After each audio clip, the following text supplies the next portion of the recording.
कधी ठरलं? अहो आत्ताच ठरलंय, चला लवकर. येते. वय. खऱ्या अर्थाने लग्नानंतरचं पहिलं देवदर्शन. जोडीने देवीचा आशीर्वाद घेऊ.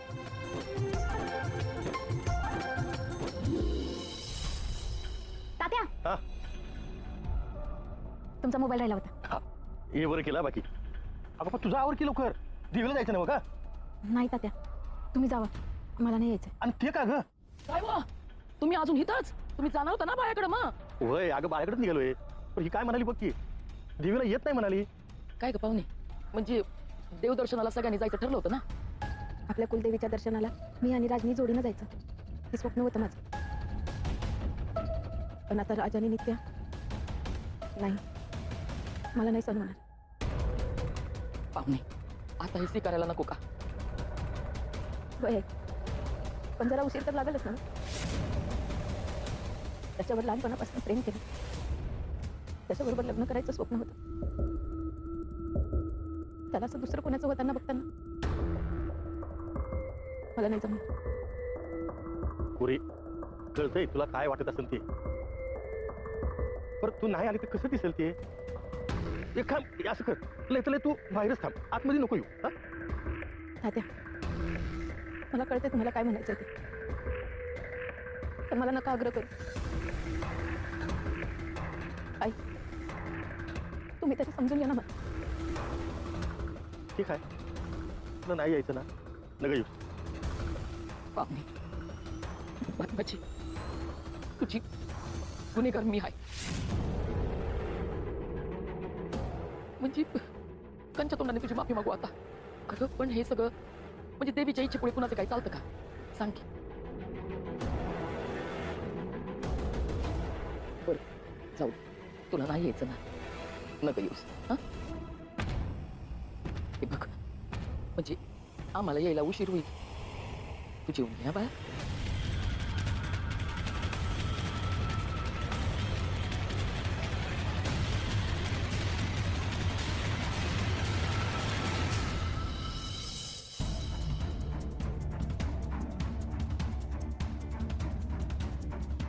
राजमा, तू एवढा नित्याला फोन लावलास, उत्कृष्ट अभिनय करून तिला इकडे बोलावलंस, तरी ती नाही आली ग.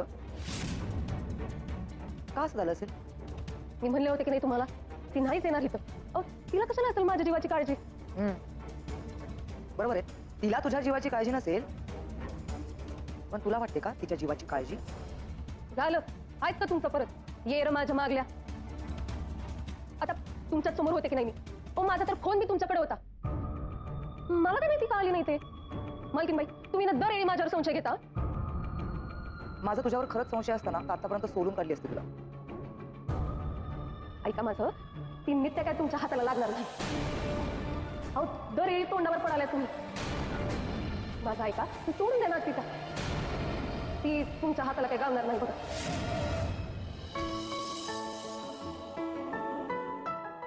राजा, तुझ्या बायकोचं आवडलं का नाही अजून? तयारच होत आहेत त्या. नित्या मॅडम, हो नित्या मॅडम. राज, अरे कशाला एवढी घाई करायला? आवरू देईल की तिला? आता तुम्ही जोडीनं देवदर्शनाला जाणार आहे म्हणल्यावर नवरीवाणी नटायला नको का? अख्खं गाव बघणार आहे तुम्हाला. घेऊ देईल तिला तिचा आणि 5 मिनिट उशीर झालाय म्हणल्यावर गाडी काय लगेच पळून जाणार आहे वय? वय बरोबर आहे. आता आमचे हे कुठे राहिले म्हणायचे?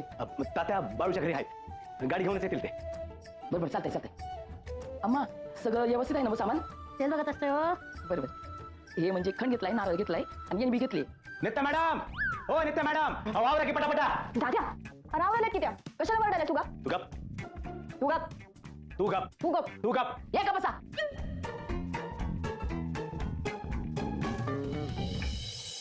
मॅडम साहेब, मॅडम साहेब, मॅडम साहेब, मॅडम साहेब, नित्याच्या म्हणजे त्या आदिराच्या घराकडे आपली माणसं पुसली. आपलं ठरल्याप्रमाणे प्लॅन आता सक्सेस होणार आहे बघा. हो, शाबास. आता त्यांना अधिराजपासून सावध राहायला सांग, आणि तू सतत त्यांच्याशी फोनवर कॉन्टॅक्टमध्ये राहा. चल.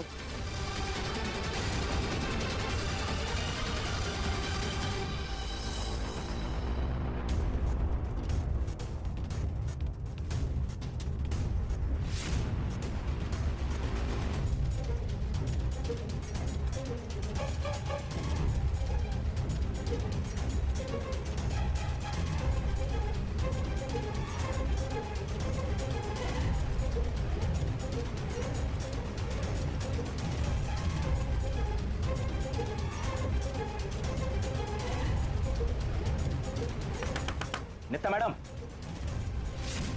आवरा की पटकन खोळंबले आहेत समजे. हो आले आले 2 मिनिटं. बरं बरं या. हा, फक्त 2 मिनिटं. 2 मिनिटात तयार होऊन येत आहेत त्या. असू दे, होऊ दे, येताना असू दे. कसं आहे, तुझ्या लग्नानंतर पहिल्यांदा जातोय आपण देवदर्शनाला, तर मग होऊ दे ये. बायकांना हाऊस असते ना ताईची. दाद्या, लग्नानंतर बायकोला तयार व्हायला जर येळ लागत असेल ना तर काय करायचं नाही तू तात्यानं विचारून घे. आयडीला सवय लागली आहे त्यांना तशी. हे का ते आता आमची मापा करायला लागलीस बाई तू. हे आयडे बरोबर तर बोलते ती. अरे आणि काय कसं रे तुझं लगीन झाल्यावर तुझा नवरा बी असंच बोलणार का ग तुला? हा दाद्या, इकडे मी तुझी बाजू घ्यायले तर तू माझ्यावर कसं राहिलायस होय? अगं गप. गप. तू गप. तू गप. तू गप. आता तू गप्प गप. बसताय का?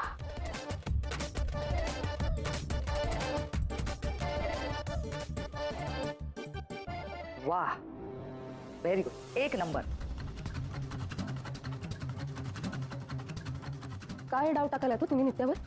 मी नाही, मी काहीच डाव टाकत नाहीये. हे बघ, जे काही घडवते ती देवी आई घडवते आणि नियती घडवते. आता नियती जशी चालवणार तसं आपण चालणार. आपल्या हातात काहीच नाही. अगदी बरोबर. आपल्या हातात काहीच नसतं. म्हणूनच आपण आपल्या हाताने नियतीला बदलायला जाऊ नये. राजमा,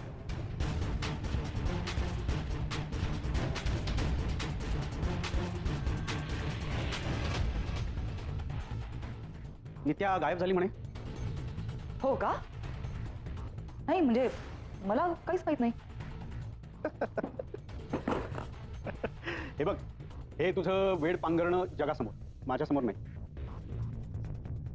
तुला कुठल्या भाषेत सांगितलं तर कळेल ग. तू काहीही करायला जाऊ नकोस हे सांगितलंय मी तुला खूप वेळा. हे बघ, गौरीचा मृत्यू तुझ्या हातून होता पण नित्याचा नाही.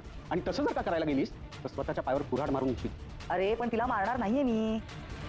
तिला मी जिवंतच ठेवणार आहे, पण मरणाची भीक मागेल असे हाल करायचे मला तिचे. हे बघ, आपण नियती बदलू शकत नाही मान्य, पण मी नियतीला वाकवू शकते. तुला तुझा मृत्यू इतका प्रिय असेल असं मला वाटलं नव्हतं. काय बोलतेस तू? नाही नाही, तू हे जे काय करायला निघालेस ना त्यामुळे काय होणार आहे माहितीये? 3 महिन्यानंतरचा मृत्यू 3 दिवसांवरती आणून ठेवशील तू. आता तू ठरव तुला काय करायचंय ते.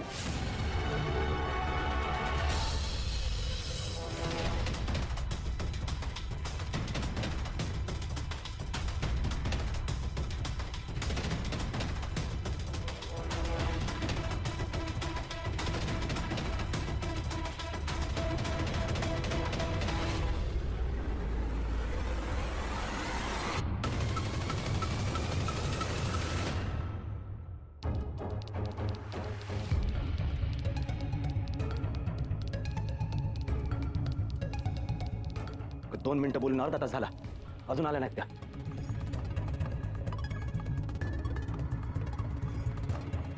सोमा, हा बोला मॅडम साहेब. नित्याला सोड लगेच. सोडू अहो, पण एवढी केलेली मेहनत. सांगितलं तेवढं कर, प्रश्न विचारू नकोस.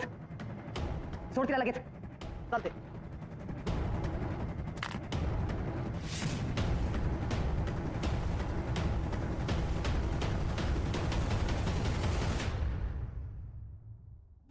अरे तसं तसं निघा पटकन. काय प्लॅन कॅन्सल आहे बाबा, निघा लवकर. ए, सोडून दे. काय अरे सोडून दे, मीच जाऊन बाहेर काढतो तुझ्या सुनेला.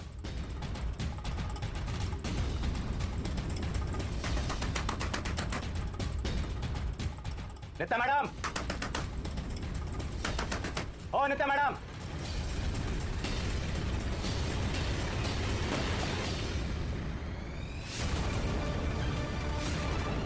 नित्या मॅडम, नित्या मॅडम, नित्या मॅडम.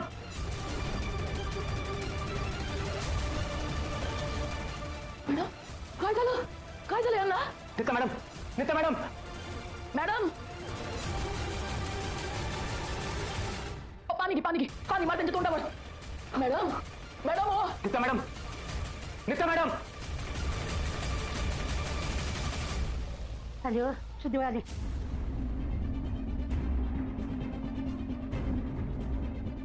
मॅडम, अहो काय झालं? म्हणजे अशी कशी चक्कर आली तुम्हाला? हा, सकाळपासून काय खाल्लं नाही का तुम्ही? खाल्लेलं पण माहित नाही, गरगरल्यासारखं झालं. ऍसिडिटी झाली असेल कदाचित. बाबा मी काय म्हणते आपण नको जाऊया देवीला. मॅडम तुम्ही आराम करा हा? अयो जायचं ठरलंय ना देवीला, मग कॅन्सल नका करू, आपण जाऊयात ना. नाही नाही मॅडम, तुमची तब्येत बरी नाही ना, आज राहू देत, आपण नंतर कधीतरी जाऊ. एवढं काही झालेलं नाही आदिराज, एवढं काही सिरियस नाहीये. आई आपण जाऊयात राजावाडीला. बघा नाहीतर जाताना उगा परत त्रास व्हायचा तुम्हाला. नाही होणार. कढीचा कर आणि आलं तोंडात टाक म्हणतो मी, त्यानं पित्ताचा त्रास कमी होत असतोय बघ. हो मग काय म्हणताय, खरंच जाऊया का? हो खरंच जाऊया. चल आपण निघूया. ठीक आहे, मग मी तात्यांना फोन करून गाडी इथंच आणायला सांगतो. बरं आम्ही आवरू लागतो, तुम्ही या बरं हा. चल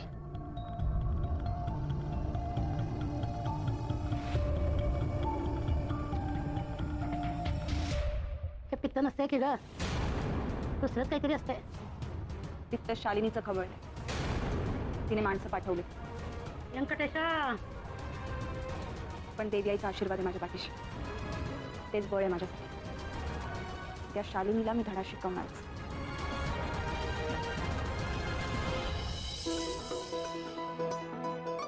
पोरी आपली गाडी कुठं लावली असते म्हणतो मी. अम्मा आपली गाडी आहे का नाही तिकडे लांब लावली आहे. अयो आपण यात उभी कुठं राहिली आणि पोचायला राहत व्हायची. आलो. हा लई जाग झालं दर्शन. अम्मा आज तुमच्यामुळे देवीचं दर्शन घडलं बरं का. माझ्यामुळे कसलं तिनं सांगावं धाडलं असतोय म्हणून झालं सगळं. माहित आज नव्या जोडीनं दर्शन घेतलं, मला तर लई भारी वाटतंय. वय पण ते पाहुणेने उगाळ मोठेपणा केला ना, नाही म्हणजे आलीच नाही ना ती. जाऊ दे ग तिचं तिच्यापाशी. नित्या मॅडम, तुम्ही कसला विचार करायलाय? माहित नाही, पण असं वाटलं देवी आई कसल्या तरी संकटाचा संकेत देत होती, पण तुम्हाला कळत नाहीये. हाय का आता? हो एवढं समजा चांगलं व्हायलंय आणि तुम्ही असा विचार करायलाय. उगाच डोक्यात काहीतरी खुळ आणू नका. आदिराज, अरे सासूचं वारस सुनाला लागायलाय बघ. ओ उगाच माझ्यावर सुरू नका तुम्ही या. सावरे अगं तू प्रसाद नाही ना घेतला, ये की घे. हा मी घेतला प्रसाद घेतला.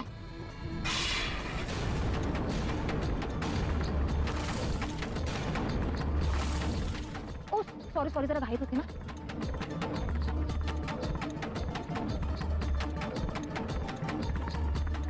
आई कसला संकेत देतेस तू? कसलं संकट येणार आहे माझ्या कुटुंबावर? जे काही संकट असेल त्याचा सामना करण्याचं बळ दे मला.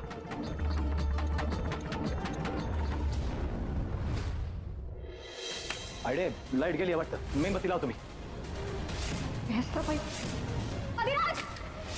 आजवर मला त्रास दिलास, सहन केलं. ही माझी माणसं, त्यांच्या वाट्याला गेलीस, मागात पडेल. सुखवांचे नक्की काय असतंय या मालिकेच्या आजच्या भागामध्ये आपण बघणार आहात की नित्याला जेव्हा पाहुणी सांगते की देवदर्शनाला जायचं आहे तुम्हाला, तेव्हा नित्या खूपच खुश होते आणि ती दिव्य आईकडे नमस्कार करून म्हणते की लग्नानंतर पहिल्यांदाच आम्ही जोडीने देवदर्शनाला चाललो आहे, तेव्हा हा आईचा आशीर्वादच समजावा. आणि ती खूपच आनंदी होते. त्यानंतर पाहुणी बाहेर येते आणि तिथे तात्या तिला भेटतात.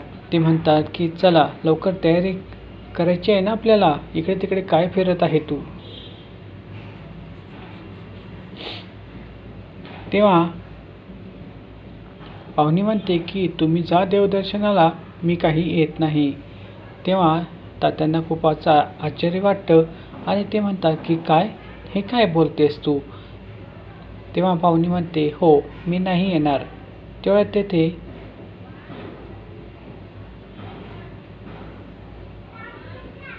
तिची आई येते आणि ती म्हणते की तुम्ही इथे काय उभे आहात, काळेची व्यवस्था नाही करायची का तुम्हाला. तात्या म्हणतात की हो मी तेच करायला चाललो होतो, पण ही बघ काय म्हणते पाहुणी, हे आपल्यासोबत यायचं नाही म्हणते. तेव्हा तिची आई तिला विचारते की हे काय बोलतेस तू, आपल्याला जायचं आहे ना देवदर्शनाला. तेव्हा पाहुणी म्हणते की नाही, मी नाही येत तुमच्यासोबत. तेव्हा तिची आई तिला कारण विचारते. पाहुणी म्हणते की माझी लहानपणापासून एकच इच्छा होती राजसोबत लग्न करण्याची, आणि ती आता पूर्ण होऊ शकतच नाही. आणि आता तिचं लग्न झालेलं आहे, परंतु मी माझ्या मनाची समजूत घालू तरी कशी? आणि जर मी तुमच्यासोबत आली आणि त्या दोघांना देवदर्शनाला जाताना बघितलं तर या मनाला आणि मला खूपच त्रास होईल. मग मी कशी सावरू स्वतःला? त्यापेक्षा मी तुमच्यासोबत न आलेलंच बरं. त्यामुळे मी काही येत नाही. तुम्ही सगळेजण आनंदाने देवदर्शनाला जा. आणि आता जे काही झालं आहे ते चांगलंच झालं आहे आणि योग्य झालं आहे अशी माझी नक्कीच खात्री पटली आहे.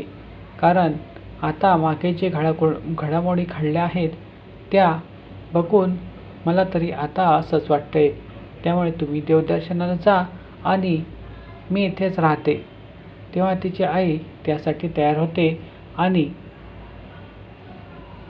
तात्यासुद्धा गाडी बघायला तिथून तयारीसाठी निघून जातात. पुढच्या सीनमध्ये मित्रांनो आपण बघाल की सावरी आणि शालिनी गप्पा मारत बसलेले असतात. शालिनी छानपैकी बेडवरती बसून कॉफी पित असते आणि सावरी तिच्या समोर उभी असते. तेव्हा सावरीला शालिनी विचारते की काय ग, तू किडनॅप झाली आहे अशी माहिती आपण नित्याला दिली, पण तरी पण ती तुला वाचवायला आली नाही. तेव्हा सावरी म्हणते हो ना, ती आलीच नाही. कदाचित तिला आपला संशय आला असावा. आपण दोघी एकत्र आहोत असं तिला वाटलं असावं किंवा असा तिला सुगावा लागला असावा.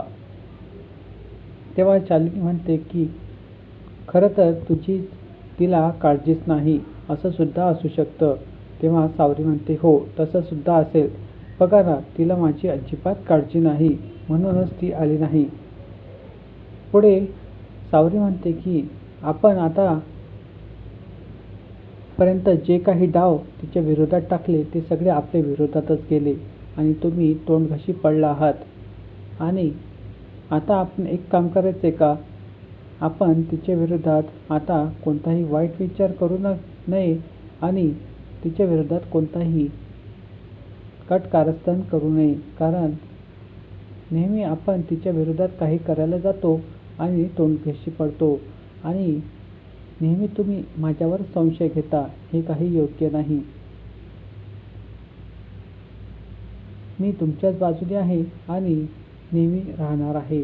तेव्हा शालिनी म्हणते की मला जर तुझ्यावर संशय असता ना तर आता इथेच तुला सोलून काढली असती, परंतु मी तसं केलं का?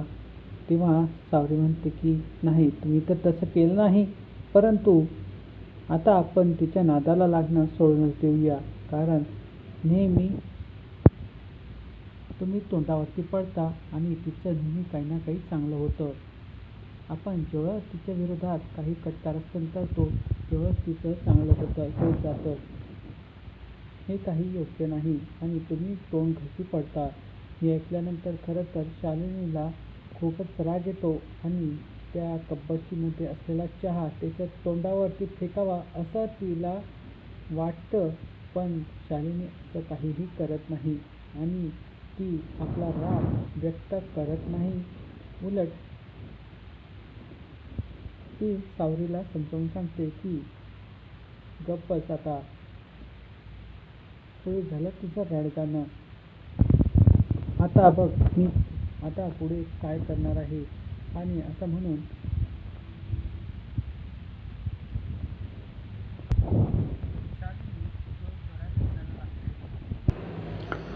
पुढच्या सीनमध्ये आपण बघाल मित्रांनो की इकडे अधिराज रूममध्ये येतो आणि तो सगळ्यांना विचारतो की नित्या मॅडम तयार झाला की नाही, आपल्याला निघायचं आहे आता लवकर देवदर्शनाला.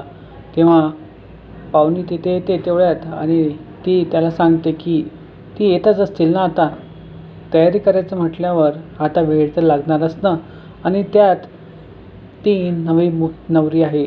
तेव्हा तिला अजूनच वाटत असेल सजावं नटावं म्हणून. तेव्हा ओवी म्हणते की हो बरोबर आहे तुमचं. आता हे नटण्या थटण्याचेच दिवस आहेत त्यांचे. मग आता नटायचं नाही तर केव्हा नटायचं. तेव्हा हे ऐकून अधिराज म्हणतो की ठीक आहे मॅडमला तयार होऊ देत आणि त्या तयार झाले की मला सांगा, आपण निघूया पटकन. तेव्हा तेथे ओवी येते आणि ती म्हणते की दाद्या असं काय करतोय, होऊ दे की वहिनीला तयार.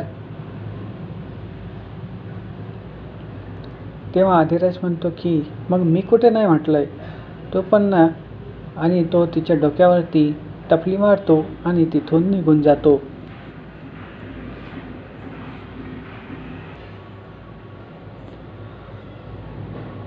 पुढच्या सीनमध्ये आपण बघाल इकडे सर्जा ही शालिनीजवळ येतो आणि शालिनी त्याला विचारते की काय रे तयारी झाली ना सगळी. तेव्हा सर्जा म्हणतो की हो मॅडम तयारी तर झाली आहे, बस तुमचा इशारा मिळावा आणि लगेच कामाला लागतो. तेव्हा शालिनी त्याला म्हणते की मागच्या वेळेसारखी कोणतीही चूक आता होता कामा नाही, कारण आता चुकीला माफी नाही. आता हा प्लॅन आपला नक्कीच सक्सेस झाला पाहिजे. यावरून आपल्याला लक्षात येतं की शालिनी आता नवीन डाव आखत असते आणि हा डाव कदाचित देवदर्शनाला जाताना त्यांचा काही घातपात करण्यासंबंधी सुद्धा असू शकतो असं यावरून आपल्याला दिसतं. तेव्हा बाजूलाच उभी असलेली सर्जा ही सगळं काही बोलणं ऐकते आणि तिला असं वाटतं की आता नित्या मॅडमच्या जीवाला काही धोका तर नाही ना. हे शालिनी नक्कीच काहीतरी डाव आखत आहे. आता शालिनी नक्की कोणता डाव आखत आहे हे तिला काही कळत नाही. परंतु तुम्हाला काय वाटतं मित्रांनो की आता कोणता घातपात शालिनी घडवणार आहे का? अशाच प्रकारे सुका म्हणजे नक्की काय असते या मालिकेचे अपडेट्स बघण्यासाठी या चॅनलला नक्की सबस्क्राईब करा, बेल आयकॉनवरती क्लिक करा. धन्यवाद.